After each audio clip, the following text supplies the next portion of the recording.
Thank you for visiting Utique Bridal. This is part 1 of 3 lace capelet tutorials. And I would like to thank Fabric Wholesale Direct for being our sponsor.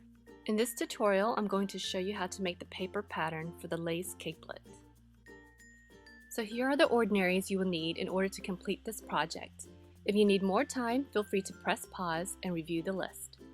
Throughout the tutorial, I'm going to show you how to make 4 custom measurements. You will be measuring the capelet length, the neck width, the shoulder width, and also the capelet width. For the first step, I'm going to draw a straight line down one end of the sheet of paper.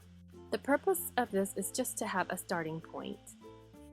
Next, I'm going to move the ruler a ½ inch over and draw a line parallel to the first one. This is going to be your seam allowance. Next, we're going to get the length of the capelet by measuring where the shoulder and neck meets all the way down to your elbow.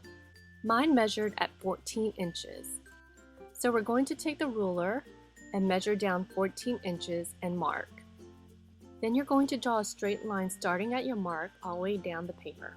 Next, you're going to start from the hollow of your neck and then measure out to where your shoulder and neck meets. Then add a ½ inch.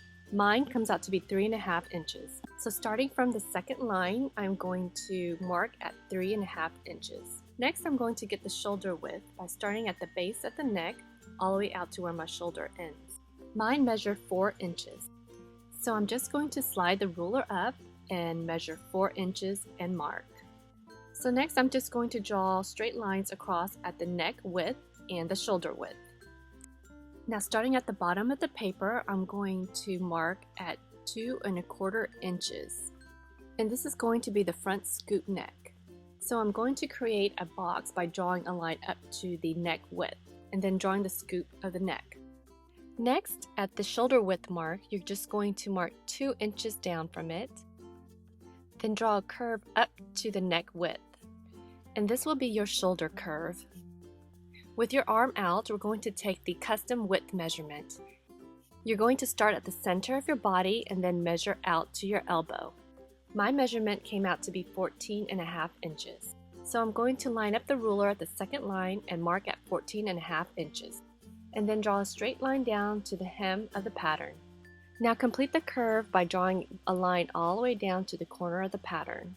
Don't worry too much about the perfect curve since we're going to do fitting and alterations in part 2 of the tutorials. Next, we're going to make the markings for the ½ inch seam allowance. After you complete all the markings, just draw one continuous line along the side for the seam allowance. Connect the neck scoop as well. Now take a marker and write front at the neckline. Now from the second line, you're going to mark 1 inch down for the back neck. Next, connect the mark by drawing a curve, and then write back to label it. With the marker, just define the front and back neck scoops, and then also define the outside curve line, as well as the hemline. Finally, cut all the way around the dark lines, and you will have the paper pattern. However, we're going to cut the back neck scoop and then just lay that aside, and we'll be using it later in the tutorial. Well, thank you for watching, and I hope you get inspired to create something extraordinary out of the ordinary. Don't forget to use the coupon code UTIQUEBRIDAL to get $5 off your purchase of $35 or more while shopping at Fabric Wholesale Direct. To create the continuous bias tape, please click the video labeled Part 2. To view the sewing and cutting of the lace, please click on the video labeled Part 3. If you would like to view this tutorial again, please click on the image.